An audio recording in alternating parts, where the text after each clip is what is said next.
أشهد أن لا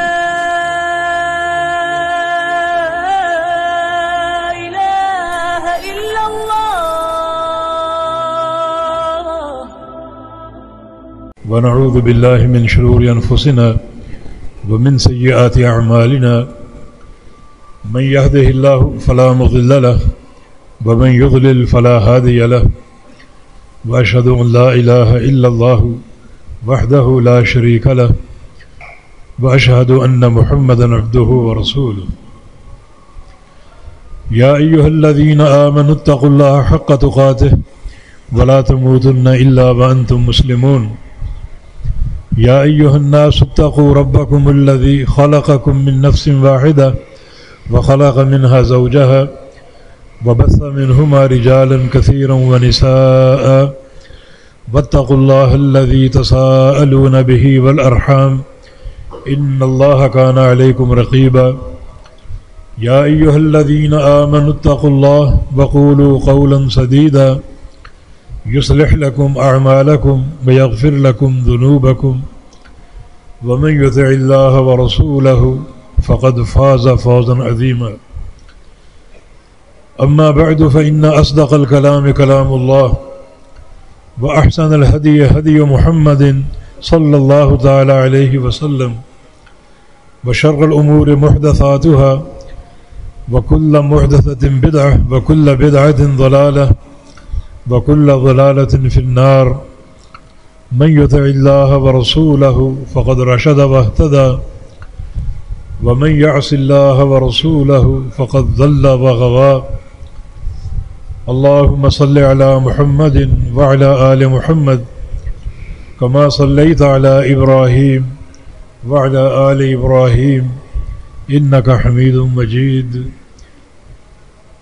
اللهم بارك على محمد وعلى آل محمد كما باركت على إبراهيم وعلى آل إبراهيم إنك حميد مجيد سبحانك لا علم لنا إلا ما علمتنا إنك أنت العليم الحكيم رب اشرح لي صدري ويسر لي أمري واحلل عقدة من لساني يفقه قولي لقد قال الله سبحانه وتعالى بعد أعوذ بالله من الشيطان الرجيم من همزه ونفخه ونفثه بسم الله الرحمن الرحيم إذا زلزلت الأرض زلزالها وأخرجت الأرض أثقالها وقال الإنسان ما لها يومئذ تحدث أخبارها بأن ربك أوحى لها يومئذ يصدر الناس أشتاتا ليروا أعمالهم فمن يعمل مثقال ذرة خيرا يره ومن يعمل مثقال ذرة شرا يره. صحیح مسلم میں سیدنا ابو ذر غفاری رضی اللہ تعالی عنہ کی روایت سے ایک حدیث ہے جس میں رسول اکرم صلی اللہ علیہ وسلم نے ابو ذر غفاری سے فرمایا تھا لا تحقرن من المعروف شیئا، کسی نیکی کو حقیر نہ سمجھو، ولو ان تلقى اخاک بوجہ طلیق، مثال کے طور پہ آپ کا اپنے کسی بھائی یا دوست سے ملنا، وہ امیر ہو یا غریب ہو،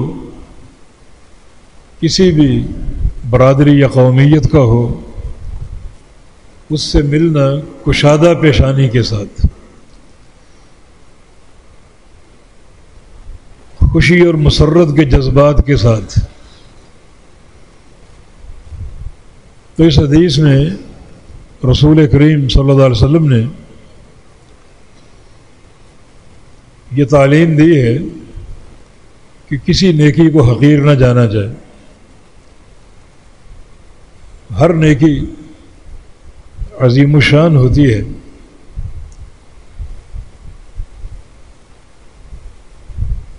کیونکہ نیکی کی تعریف یہ ہے عربی میں نیکی کو معروف کہا گیا ہے، اور معروف سے مراد وہ عمل ما عرفہ الشرع، جو شریعت میں معروف ہو، پہچانا گیا ہو۔ تو ہر نیکی شریعت کا حصہ ہے۔ بالفاظ دیگر ہر نیکی نبی مکرم سید ولد آدم محمد مصطفیٰ صلی اللہ علیہ وسلم کی سنت ہے۔ تو آپ کی سنت کی تحقیر در حقیقت آپ کی ذات کی تحقیر ہے۔ تو ہر نیکی عظیم الشان ہے۔ ہاں البتہ نیکی کی عظمت جو ہے وہ انسان کی نیت کے ساتھ ہے۔ عبداللہ بن مبارک رحمہ اللہ بہت بڑے محدث، ان کا بڑا ایک شاندار قول ہے، رب عمل یسیر تعظمہ النیہ ورب عمل عظیم تصغرہ النیہ۔ کتنے ہی چھوٹے چھوٹے اعمال ہیں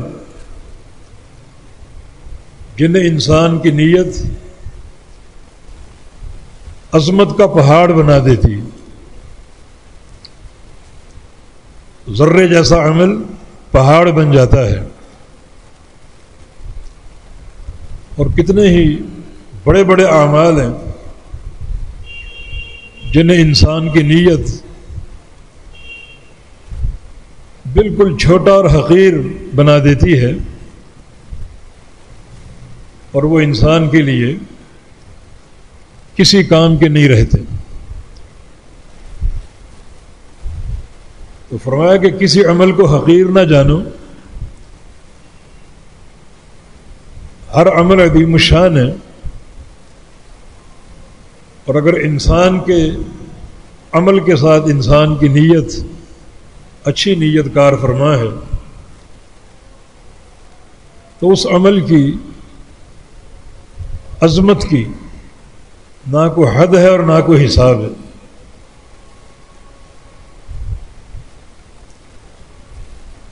نبی علیہ السلام کے اس فرمان میں ایک اور روایت میں قصہ ہے، طبرانی کبیر کی روایت سے،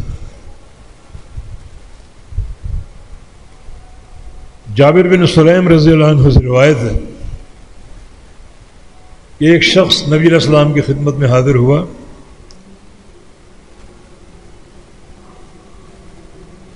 اور آ کر کہا کہ ان فی جفوۃ الاعراب، میرے دل میں وہ سختی ہے جو اعرابیوں اور دیہاتیوں کے دل میں ہوتی ہے۔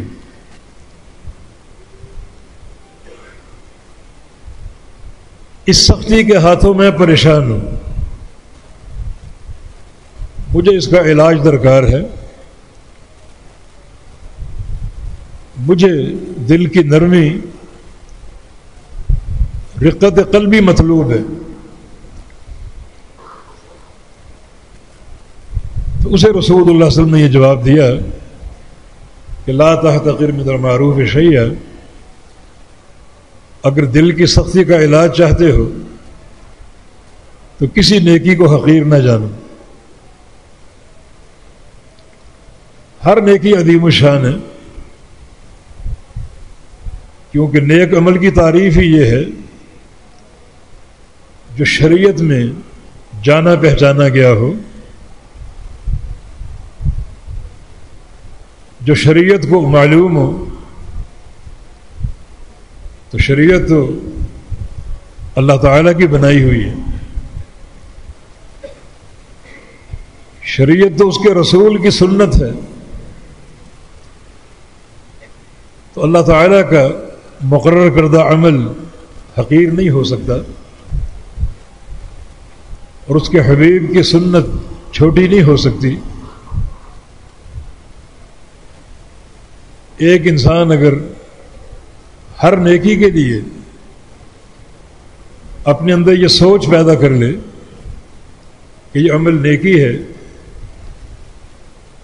اللہ تعالیٰ کی شریعت ہے، اس کے حبیب کی سنت ہے، اور پھر اس نیکی کی عظمت اس کے دل میں راسخ ہو جائے، اور پھر وہ نیکی کر گزرے اللہ کی رضا کے لیے اور اخلاص نیت کے ساتھ، تو یہ تینوں چیزیں مل کر ذرے کے برابر نیکی کو پہاڑوں سے بھی زیادہ عظمت دے سکتی ہیں. اس حدیث کے تناظر میں ایک اور حدیث قابل غور ہے صحیح بخاری کی، جو عبداللہ بن عمرو بن عاص کی روایت سے ہے. یہ عبداللہ بن عمر کے بیٹے تھے، عمرو بن عاص کے. صحابہ میں 4 عبداللہ معروف ہیں: عبداللہ بن مسعود، عبداللہ بن عمر، عبداللہ بن عباس، اور یہ عبداللہ بن عمر.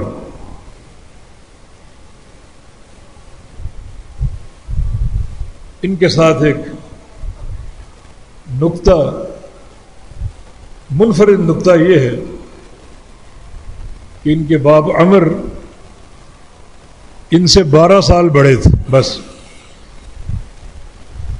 جس کا معنی یہ کہ عمرو بن عاص کی شادی 11 سال کی عمر میں ہوئی، اور 1 سال بعد یہ عبداللہ متولد ہوئے، تو صرف 12 سال کا فرق ہے. اللہ تعالیٰ کی نشانی وفی کل شیء لہ آیۃ تدل علی انہ واحد. تو ان سے روایت ہے کہ رسول اللہ صلی اللہ علیہ وسلم نے ارشاد فرمایا: 40 خصلۃ اعلاها منیحۃ العنز. 40 کام ہیں جن میں سب سے بڑا کام کسی بھائی کو بکری کا تحفہ دینا، یعنی بکری کے دودھ کا تحفہ دینا. من اتی بواحدۃ منہن رجاء ثوابها وتصدیق موعودها ادخلہ اللہ بها الجنہ. جو شخص ان 40 کاموں میں سے ایک کام کر گیا اللہ کی رضا کے لیے، اس کے ثواب اور اجر کی امید رکھتے ہوئے، اور جو وعدہ یہاں مذکور ہے اس کو سچا جانتے ہوئے، کوئی شک و شبہ نہ ہو، ان 40 خصائل میں سے 40 اعمال میں سے ایک عمل کر گیا ان 2 شرطوں کے ساتھ، اللہ تعالیٰ سے ثواب لینے کے لیے کہ اس کا اجر اللہ دے گا، اور اس حدیث میں مذکور جو وعدہ ہے اس کی تصدیق ہو، اسے بالکل سچا سمجھے، کوئی شک و شبہ نہ ہو، اور یہ یقین ہو کہ مجھے اس کا ثواب ضرور ملے گا. تو اللہ تعالیٰ ایک خصلت پر عمل کرنے کے بدلے اس شخص کو جنت کا داخلہ عطا فرما دے گا. یہ بڑی عظیم و شان حدیث ہے، جس میں پہلا نقطہ یہ ہے کہ دین اسلام میں خیر کے راستے بے شمار ہیں. اب یہ 40 راستے جنت کو حاصل کرنے کے، 40 عمل جنت کو پا لینے کے، تو مانا یہ طرق کے خیر جو ہیں بڑے کثیر تعداد میں اس شریعت مطہرہ میں موجود ہیں. یعنی ایک ہی حدیث 40 ایسے اعمال پیش کر رہی ہے کہ کسی بھی ایک عمل پر جنت کا وعدہ ہے. وہ 40 اعمال کون سے ہیں ان کا ذکر نہیں ہے. یہ بھی شریعت کی ایک برکت ہے، ہم آگے بتائیں گے. ہاں ایک عمل کی نشاندہی کی گئی کہ ان 40 اعمال میں سب سے بڑا عمل اپنے کسی بھائی کو بکری کا تحفہ دینا. بکری کا تحفہ دینے کے 2 معنی ہیں. ایک معنی بکری دے دینا دودھ والی، اس کو ہبہ کر دینا اور وہ بکری اس کی ملکیت میں داخل کرا دینا، اپنے بھائی کو اس بکری کا مالک بنا دینا کہ اب یہ تمہاری ہے. تغدو بإنا بتروح بإنا، جو صبح و شام اس کے بھائی کو، اس کے بچوں کو دودھ بھرا برتن دے گی اور اس کے بچے سیرابی حاصل کریں گے. ایک معنی یہ ہے. دوسرا معنی یہ ہے کہ بکری کا دودھ جو بکری دے دی ہفتے بھر کے لیے، مہینے بھر کے لیے، اس کا دودھ آپ استعمال کریں پھر یہ لوٹا دیں. دونوں معنی درست ہیں. فرمایا کہ یہ سب سے بڑی خصلت ہے، باقی سارے جو 39 کام ہیں وہ اس سے چھوٹے ہیں. وہ کام کون سے ہیں؟ ان کا اللہ کے نبی نے تعین نہیں فرمایا، اور تعین نہ فرمانے میں بڑی خیر و برکت ہے. اگر آپ کو 40 کام بیان کر دیتے تو ہر شخص کوئی ایک کام پکڑ لیتا اور باقی کاموں کے تعلق سے، باقی اعمال کے تعلق سے سست روی کا شکار ہوتا، غافل ہو جاتا اور ایک ہی عمل کو اپنے لیے جنت کے حصول کا باعث سمجھ لیتا. جو اعمال بڑے خیر و برکت کا باعث ہوتے ہیں شریعت ان کا تعین نہیں کرتی، جس کی 2 مثالیں اور ہیں. ایک رمضان میں شب قدر، فرمایا کہ التمسوها فی الوتر من العشر الاواخر. شب قدر کا تعین نہیں ہے،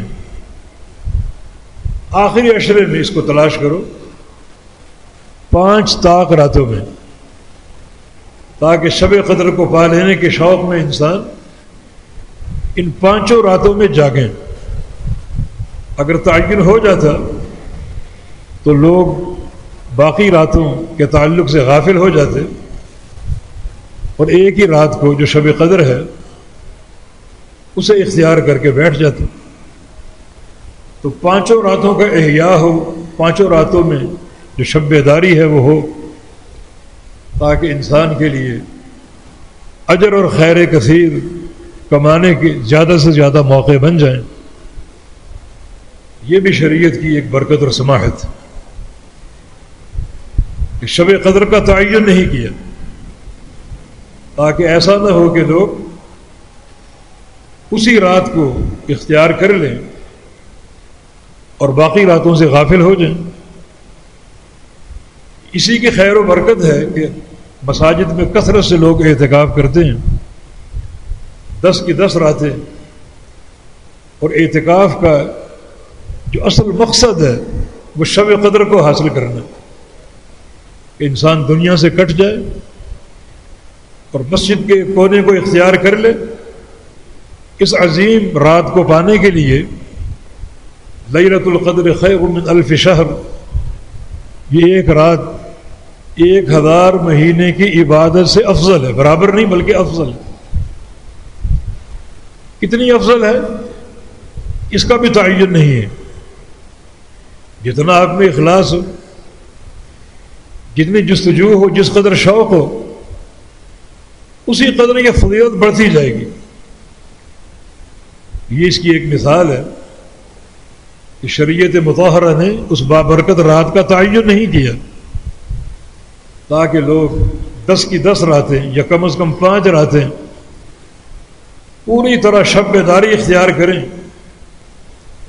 اور اللہ تعالیٰ کے ہاں اجر کثیر کے مستحق بنے۔ دوسری مثال جمعے کے دن کی ہے، ان فی الجمعۃ لساعۃ لا یوافقها عبد مسلم یدعو اللہ۔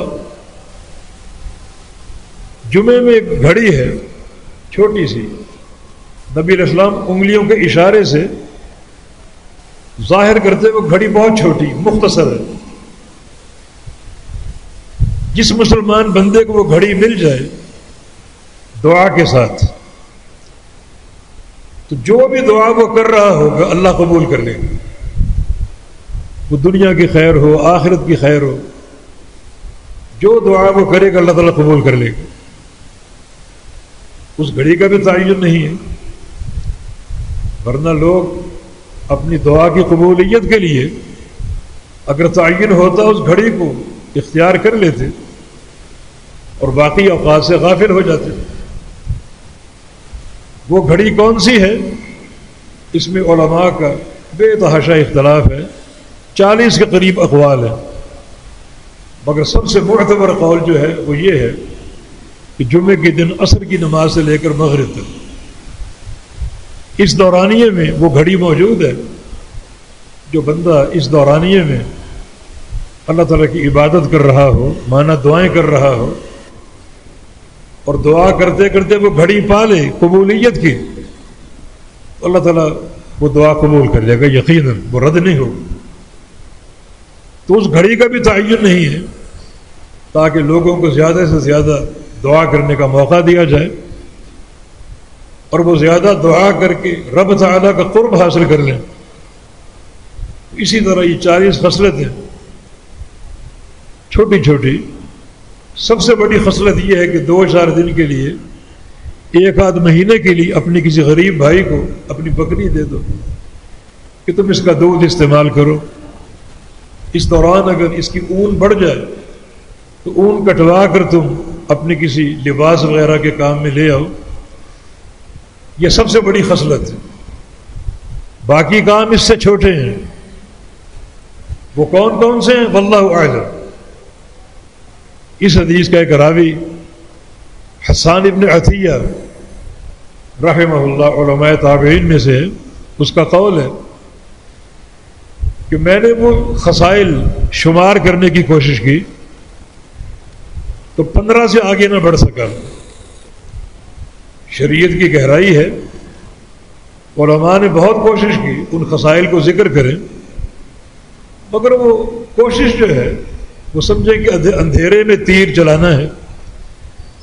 جب شریعت نے تعین نہیں کیا تو ہمیں بھی تعین کا اختیار نہیں ہے۔ لیکن یہاں ایک نقطہ ہے اور وہ یہ ہے، جو عمل آپ کے سامنے آئے، چھوٹا ہو بڑا ہو، لیکن چونکہ یہاں چھوٹے عمل کی بات ہو رہی ہے، وہ چھوٹا عمل چھوڑنے کی کوشش نہ کرو، بلکہ اس کو اختیار کرو، کر گزرو اسے اس نیت کے ساتھ کہ ہو سکتا ہے یہ عمل ان 40 خصائل میں سے ہو، لیکن 2 شرطوں کے ساتھ کرو۔ اگر یہ عمل ان 40 خصائل میں سے ہے تو جو ثواب مذکور ہے حدیث میں، جس ثواب کا وعدہ ہے اس کا یقین کر لے کہ یہ عمل کر کے مجھے جنت مل جائے گی اگر یہ عمل ان 40 خصائل میں سے۔ اور جو وعدہ یہاں مذکور ہے اس کو بالکل حق اور سچ مانے، سچا جانے، اس کی تصدیق کرے اس کی، اللہ رب العزت اس ایک عمل پر اسے جنت کا داخلہ عطا فرما دے گا۔ تو خاص طور پہ جو چھوٹے اعمال ہیں جنہیں چھوٹا جان کر چھوڑ دیا جاتا ہے، ہرگز نہ چھوڑیں، ضرور اختیار کریں۔ بعض اوقات ہم تو نیکی کا موقع ہوتا ہے لیکن یہ سوچتے ہیں کہ یہ نیکی میرے مستویٰ سے چھوٹی ہے، میرے لیول سے ہلکی ہے، کوئی نیکی ہلکی نہیں ہے۔ جیسے انسان گزر رہا ہو، بچہ بیٹھا ہوا ہے، تو میں اس کو سلام کیوں کروں؟ حالانکہ گزرنے والا بیٹھے ہوئے کو سلام کرے۔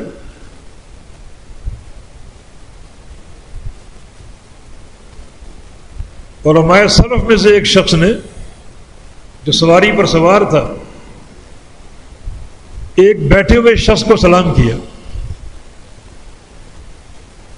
اور پھر اس کا نتیجہ بیان کیا کہ اس عمل سے میں نے 4 سنتوں کو اپنایا ہے۔ ایک نبی علیہ السلام کا فرمان، افشوا السلام، سلام کو عام کرو، اور میں نے سلام کیا۔ دوسرا نبی علیہ السلام کا فرمان، الا من تعرف ومن لا تعرف، جس کو پہچانتے اس کو بھی سلام کرو اور جس کو نہیں پہچانتے اس کو بھی سلام کرو۔ میں اس کو نہیں پہچانتا تھا، اس کے باوجود میں نے سلام کیا۔ نبی علیہ السلام کی ایک حدیث ہے کہ قیامت کے قریب سلام جو ہے وہ جان پہچان پر ہوگا، جس کو آپ جانتے نہیں اس کو سلام نہیں کریں گے۔ یہ علامات قیامت میں سے وہ فرماتے ہیں کہ میں نے اس کو سلام کیا حالانکہ میں اس کو پہچانتا نہیں تھا، تو اس سنت پر عمل کرنے کا موقع مل گیا۔ اور تیسرا نبی علیہ السلام کا فرمان، بالصغیر وعد الکبیر، چھوٹا بڑے کو سلام کرے، اور وہ بندہ بزرگ تھا، مجھ سے عمر میں زیادہ تھا۔ اور چوتھا نبی علیہ السلام کا فرمان، والراکب وعد القاعد یعد الماشی، کہ جو بندہ سواری پر سوار ہو وہ پیدل چلنے والے کو سلام کرے، اور وہ پیدل چل رہا تھا جبکہ میں سواری پر سوار تھا۔ تو اس ایک عمل سے 4 حدیثوں پر میں نے عمل کر لیا۔ اگر ہم حقیر سمجھ کر چھوڑ دیں کہ میں تو سوار ہوں اور یہ پیدل خوار ہو رہا ہے، میرا اس کو سلام کرنا بنتا ہی نہیں ہے، پتہ نہیں کس قوم کا کس برادری کا، چھوڑ دیں، یہ ساری عظمت انسان سے چھوٹ جائے گی، محروم ہو جائے گی۔ ہو سکتا ہے کہ یہ خصلت ان 40 خصائل میں سے ہو، سلام کرنا، سلام کا جواب دینا۔ کسی کو چھینک آتی ہے، الحمدللہ کہنا، اگر وہ الحمدللہ کہے، یرحمک اللہ کہو، نبی علیہ السلام کی حدیث ہے کہ چھینک مارنے والے کو اگر الحمدللہ کہہ دے، یرحمک اللہ کہو۔ ہو سکتا ہے یہ عمل بھی ان 40 خصائل میں سے ہو۔ کوئی آپ کے سامنے چھینک مارے، الحمدللہ کہے، تو اس نیت کے ساتھ اس کو جواب دو کہ ممکن ہے یہ عمل ان 40 خصائل میں سے ہو، ثواب کے یقین کے ساتھ اور وعدے کو سچا جانتے ہوئے۔ امام ابو داؤد رحمہ اللہ کے مناقب میں یہ قصہ مذکور ہے۔ دریا کے کنارے وہ حدیث کا مطالعہ کر رہے تھے، اور محدثین جب مطالعہ کرتے تو بالکل مستغرق ہو جاتے، ان کو دنیا کی ہوش نہ رہتی، ماحول سے وہ غافل ہو جاتے۔ جیسے امام مسلم رحمہ اللہ، ان کی موت کا سبب بھی یہی تھا، بھوک لگی ہوئی تھی اور گھر میں کھانے کو کچھ نہیں تھا، اہلیہ سے کھانا طلب کیا مگر جواب نفی میں ملا، حدیث پڑھنے لگے تو پڑوس میں سے کسی نے کھجوروں کا تحفہ بھیجا، کھجوریں بھی ٹوکرا بھرا ہوا، تو ان کی بیوی نے وہ کھجوریں پیش کر دی۔ اب وہ کھاتے جا رہے ہیں، پڑھتے جا رہے ہیں، خالی پیٹ تھے اور ان کو ہوش ہی نہ رہا کتنی کھجوریں کھا گئے۔ اسی کی گرمی سے ان کی موت واقع ہو گئی۔ امام ابو داؤد رحمہ اللہ بھی دریا کے کنارے حدیث پڑھ رہے تھے، پاس سے کشتی گزری، اس کشتی میں ایک شخص نے چھینک ماری، آگے گزر گئے۔ امام ابو داؤد رحمہ اللہ جواب نہ دے پائے، کیونکہ حدیث کا مطالعہ کر رہے تھے اور ان کو اس کا احساس نہ رہا. بعد میں احساس ہوا، وہ کشتی کافی آگے جا چکی تھی. بڑا پریشان ہوئے. یہ حدیث پڑھنے کا فائدہ جب عمل ہی نہیں کرنا. تو ساتھ ہی کشتی ایک کرائے کی کھڑی تھی، اس سے انہوں نے بات کی کہ سامنے جو کشتی جا رہی ہے مجھے اس تک پہنچاؤ. کتنا کرایہ ہے؟ 3 درہم طے ہوئے. ٹھیک ہے، یہ لے لو. اور کشتی پہ بیٹھ کے روانہ ہو گئے. تیزی سے اس کشتی تک پہنچے اور کہا کہ یرحمک اللہ، یہ کہہ کر لوٹ آئے. جب واپس آ رہے تھے راستے میں اونگ آ گئی اور خواب میں ان سے کوئی کہہ رہا ہے یا ابا داؤد لقد اشتریت الجنت بثلاثۃ دراہم، ابو داؤد تم نے 3 درہم خرچ کر کے اللہ تعالیٰ سے جنت کا سودا کر لی، جنت خرید لی تم نے اللہ تعالیٰ سے. دیکھیں کتنا چھوٹا سا عمل. کوئی چھینک مارے آپ اس کو جواب دیں اور چھینک مارنے والا اس کو جواب دے. یہدیکم اللہ یصلح بالکم، بڑے یہ بابرکت جملے. یرحمک اللہ کا من اللہ آپ پر رحم کرے، اور چھینک مارنے والے کا کہنا یہدیکم اللہ یصلح بالکم، کہ اللہ تعالیٰ آپ کو ہدایت پر قائم رکھے اور آپ کے سارے احوال درست کر دے. دعا بھی ہے، جنت کا وعدہ بھی ہے. تو ہو سکتا ہے یہ عمل 39 خصائل میں سے ہو.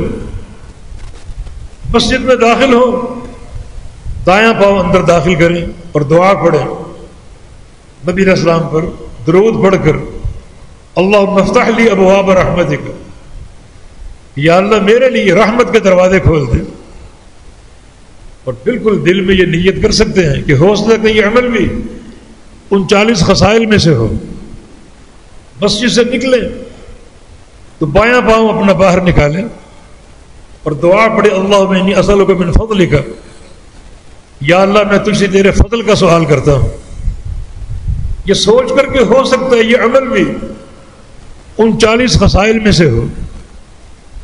بیت الخلاء میں جائیں بایاں پاؤں داخل کرتے ہوئے اللہم انی اعوذ بک من الخبث والخبائث، یہ سوچ کر کے ہو سکتا ہے یہ عمل بھی 39 خصائل میں سے ہو.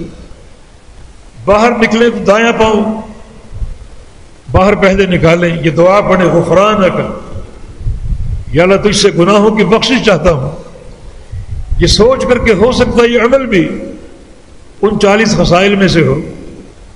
ان شریعت کا تعین نہ کرنا بڑا باعث برکت ہے. ہر چھوٹا چھوٹا عمل اس حدیث کے تناظر میں استعمال ہو سکتا ہے. بس نیت وہی ہو جو اللہ کے پیغمبر نے فرما دی، رجاء ثوابها، کہ اس کے ثواب کا یقین اور امید ہو. کس سے؟ اللہ تعالیٰ سے. اس میں بھی ایک اشارہ ہے کہ وہ عمل اخلاص کے ساتھ ہو. اللہ تعالیٰ سے ثواب لینا ہو تو بندہ عمل میں مخلص ہوتا ہے، اور اگر ریاکار ہو تو اس کی نظر کئی ایک پر ہوتی ہے، فلاں چودھری صاحب، فلاں چودھری صاحب، فلاں تاجر، فلاں بڑا. اس کو دکھانے کے لیے، اس سے واہ واہ حاصل کرنے کے لیے، اس سے شاباشی سمیٹنے کے لیے پھر اخلاص نہیں رہتا، پھر اللہ کا اجر دینا ختم ہو جاتا ہے. اللہ تعالیٰ سے اجر لینے کی نیت ایک ہی نقطے پر مرکوز ہے، اور وہ اللہ کے لیے اخلاص و تصدیق موعود ہے، اور اس وعدے کو سچا جانے. یہ بالکل اللہ کے پیغمبر کا برہم فرمان ہے. آپ کا کوئی فرمان مشکوک نہیں ہے، ہر فرمان شک و شبہ سے بالا تر ہے. وَيُسَلِّمُ تسلیما، ہر فرمان کو حقیقت میں تسلیم کرنا یہ انسان کے ایمان کی شان ہے. تو ان دونوں احادیث کو جمع کریں تو بڑے عمدہ نتائج ہمارے سامنے آتے ہیں. ہر چھوٹا عمل کرتے جاؤ گے یہ دل کی سختی کا علاج ہے. رقت قلبی پیدا ہوگی، نرم دلی آئے گی، دل میں رحمت کے جذبات ہوں گے. رقت قلبی کے دو فائدے ہیں. ایک نصیحت کو قبول کرنا. جس دل میں سختی ہوتی ہے وہ نصیحت قبول نہیں کرتا، دن رات سنتا ہے قرآن اور حدیث، مانتا نہیں، قبول نہیں کرتا. مسجد کے پڑوس میں گھر ہے، دن رات اذانیں سنتا ہے، مسجد میں حاضر ہونے کی توفیق نہیں ملتی، مانا دل میں سختی ہے، غلظت ہے. اس دل کی سزا کیا ہے؟ نبی علیہ السلام کا فرمان ہے کہ ابعد الناس من اللہ القلب القاسی، اللہ تعالیٰ سے دور وہ شخص ہے جس کا دل سخت ہو. جس شخص کے دل کی زمین سخت ہو، دل میں شدت ہو، غلظت ہو، خشونت ہو، وہ شخص اللہ تعالیٰ سے سب سے زیادہ دور ہے. اور جو بندہ رقیق القلب ہو وہ سب سے زیادہ اللہ کے قریب ہے. رقت قلبی. ابو بکر صدیق رضی اللہ عنہ اس امت میں نبی علیہ السلام کے بعد سب سے افضل ہے. اور جناب عبداللہ بن مسعود کا قول ہے، جناب عمر کا قول ہے، لو بوزن ایمان ابی بکر بے ایمان اہل الارض لراجعہ. اگر اکیلے ابو بکر صدیق کا ایمان پوری دنیا کے مسلمانوں کے ایمان سے تولا جائے تو ابو بکر کا ایمان سب سے بھاری ہوگا. اور آگے امیر عمر ایک جملہ کہا کرتے تھے، لو کنت شعرۃ من صدر ابی بکر، کاش اے عمر تم عمر نہ ہوتے بلکہ ابو بکر صدیق کے سینے کا ایک بال ہوتے، تاکہ جو ایمان کی قوت، صلابت، یقین، عافیت، فراست ابو بکر کو دی گئی ہے اس میں تمہارا بھی حصہ ہوتا. تو رقت قلبی یقیناً بہت بڑی نعمت ہے، جس کا ایک فائدہ کیا ہے؟ اللہ تعالیٰ کا قرب حاصل ہوگا. تو چھوٹے چھوٹے اعمال کو اختیار کرو، حقیر نہ جانو. اس کا ایک فائدہ رقت قلبی ہے. اور دوسرا فائدہ، جب دل میں نرمی آئے گی، رحمت کے جذبات آئیں گے، تو پھر یہ نرمی آپ عمومی طور پہ اختیار کر لیں گے. اللہ کے بندوں کے ساتھ آپ کا رویہ نرم ہوگا. ہر ایک سے، پڑوسی ہوں، احباب ہوں، دوست ہوں، ہر ایک سے نرم خوئی ہوگی، نرم مزاجی ہوگی، نرم طبیعت ہوگی. اور یہ بہت بڑا فائدہ ہے. نبی علیہ السلام کی حدیث ہے، ارحموا من فی الارض یرحمکم من فی السماء. رحم کرو زمین والوں پر، تم پر رحم کرے گا آسمان والا. تو کسی چھوٹے عمل کو حقیر نہ جانو، جس طرح کسی چھوٹے گناہ کو چھوٹا سمجھنا بہت بھیانک قسم کا خطرناک ہو سکتا ہے. لا تحقرن صغیرۃ وکبیرۃ ان الجبال من الحصا. کسی چھوٹے عمل کو خاص طور پہ حقیر نہ سمجھو. تمہیں معلوم ہونا چاہیے کہ پہاڑ چھوٹے چھوٹے ذرات سے بنتا ہے. ایک ذرہ، پھر دوسرا، پھر تیسرا، ذرے جمع ہوتے جاتے ہیں اور پہاڑ بن جاتا ہے. اسی طرح چھوٹے چھوٹے گناہ کرو گے تو پہاڑ کی شکل اختیار کر سکتے ہیں جو آپ کے لیے مہلک ہو سکتے ہیں. چھوٹی چھوٹی نیکیاں، ان کی عظمت. ایک حدیث اس میں شاہد عدل ہے، سنن ابن ماجہ کی حدیث ہے، ام المومنین سیدہ عائشہ صدیقہ کی روایت سے رضی اللہ عنہ فرماتی ہے کہ ایک عورت میرے پاس آئی، اس کے ساتھ 2 بچے تھے چھوٹے چھوٹے معصوم. اس عورت نے کہا کہ میری اماں ہمیں کچھ کھانے کو دیجیے. نہ میں نے 3 دن سے کچھ کھایا اور نہ ان بچوں نے. فاقہ ہے بہت ہی بڑا، بہت ہی برا، اور ہم کچھ نہ کھا پی سکے. ہمیں کچھ کھلائیے اور پلائیے. ام المومنین نے اپنے گھر کے کونے کونے کو چھان مارا، کچھ نہ ملا سوائے 3 کھجوروں کے. وہ لا کر اس عورت کو پیش کی. عورت نے ایک کھجور ایک بچے کو دی، دوسری دوسرے بچے کو دی.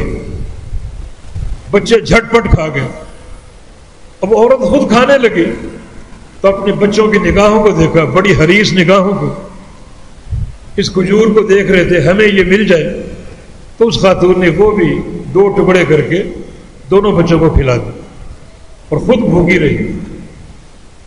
ام المومنین اس واقعے سے بڑی متاثر ہوئی. وہ خاتون تو چلی گئی، اللہ کے نبی تشریف لائے. تو انہوں نے پورا واقعہ ان کو بتا دیا.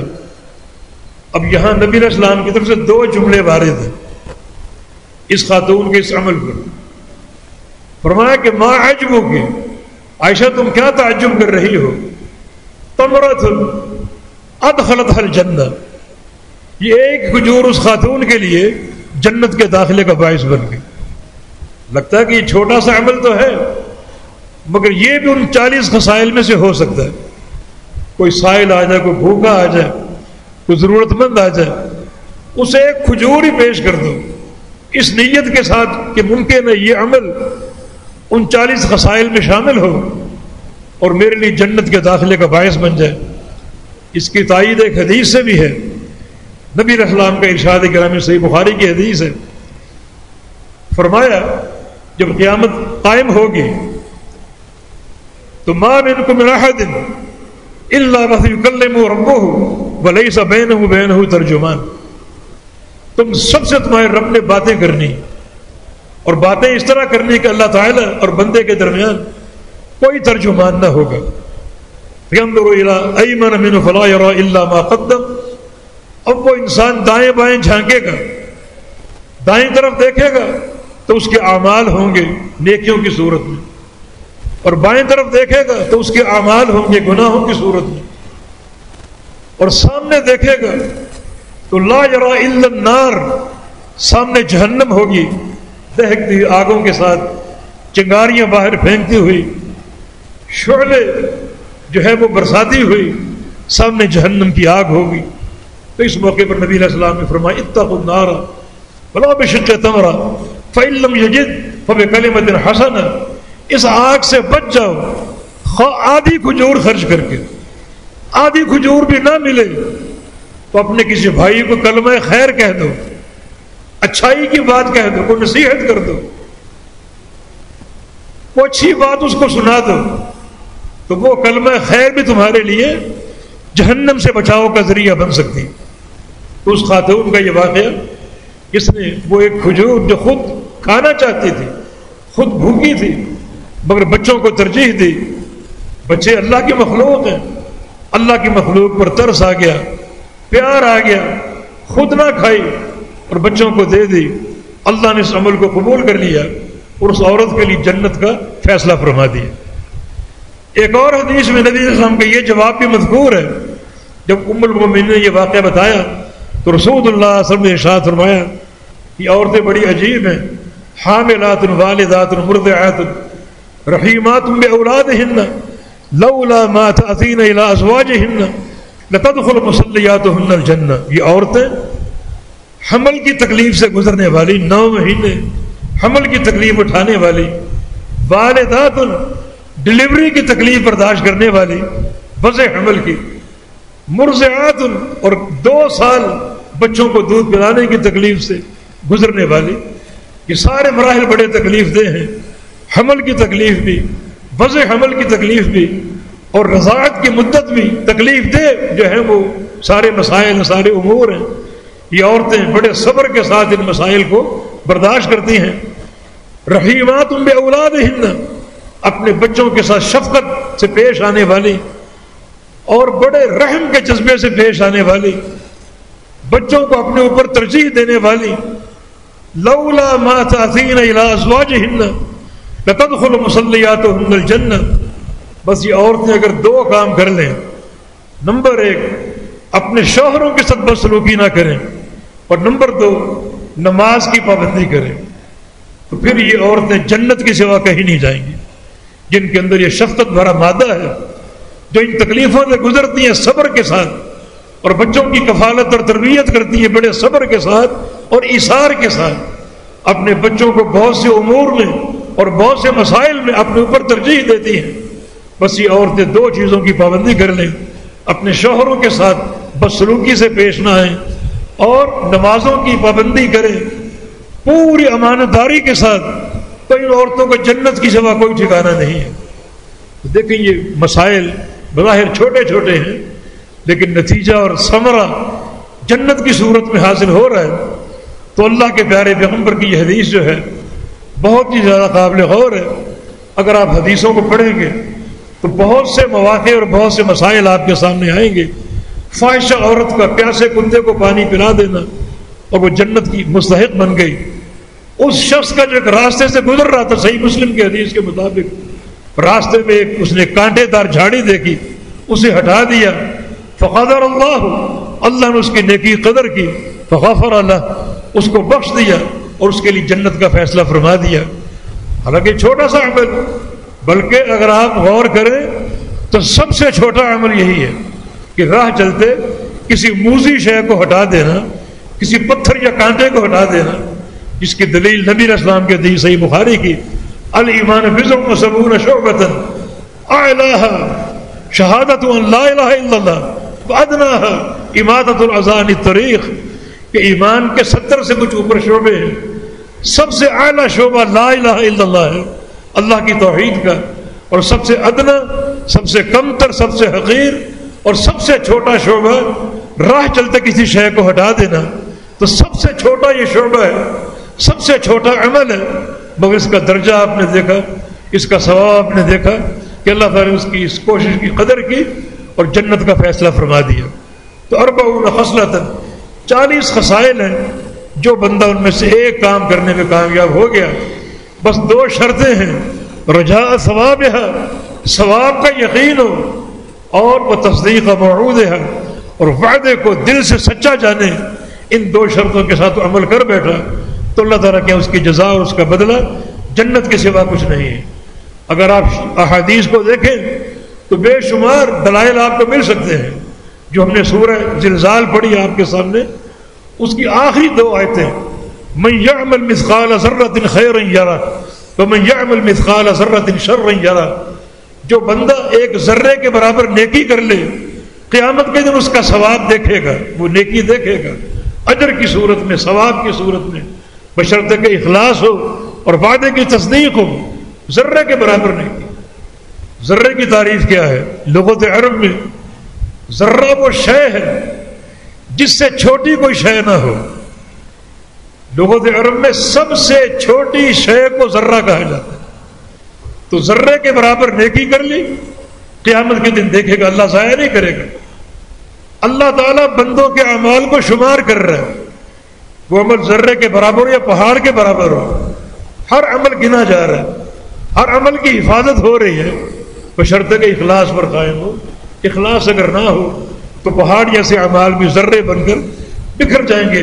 ان اناس من امتی یاتون یوم القیامہ باعمال کامثال جبال تہامہ، میری امت کے کچھ لوگ آئیں گے قیامت کے دن تہامہ پہاڑوں کے برابر نیکیاں لے کر، لیکن یجعلہ اللہ ہباء منثورا، اللہ ان سارے اعمال کو، پہاڑ جیسے اعمال کو ذرے بنا کر بکھیر دے گا اور ضائع کر دے گا.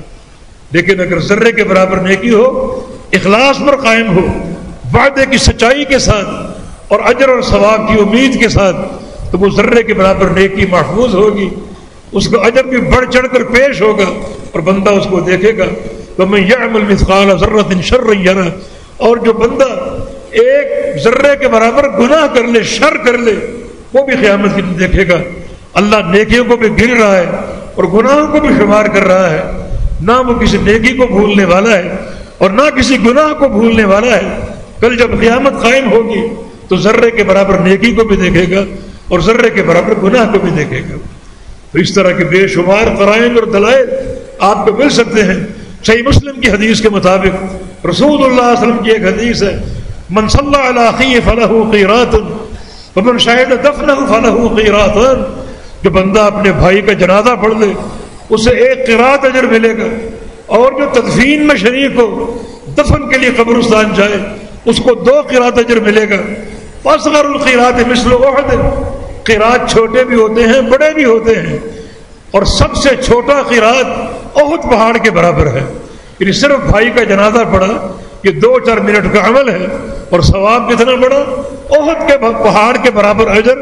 اور یہ سب سے چھوٹا قیرات ہے، سب سے چھوٹا اجر ہے. سب سے بڑا اجر کیا ہوگا، کیا اس کی صورت ہوگی، کیا اس کی کمیت اور تحدید ہوگی، اللہ تعالیٰ اس کی عظمت کو جانتا ہے. ہماری عقلیں اس کا احاطہ نہیں کر سکتی. تو شریعت مطہرہ ایک بحر بے کراں ہے، اجر و ثواب کے بے شمار مواقع ہیں. طرق خیر کی کثرت ہے، اس کے ساتھ جڑ جاؤ، تعلق جوڑ لو، اور ان احادیث پر اور نصوص پر عمل کرنے کی کوشش کرو، ان شرائط کے ساتھ جن کا حدیث میں ذکر ہے۔ اللہ رب العزت ہمیں توفیق بھی دے، ہماری محنتوں کو قبول بھی فرما لے، اور اللہ تعالی ہمیں جنتی لوگوں کی فہرست میں شامل فرما لے۔ یا اللہ چھوٹے چھوٹے عمل خاص طور پہ جو ہمارے سامنے آتے ہیں، ہمارے دلوں میں ان کی تحقیر نہ ہو بلکہ ان کی تعظیم ہو۔ یہ تعظیم اللہ تعالیٰ کی تعظیم ہے، یہ تعظیم اللہ کے رسول کی تعظیم ہے۔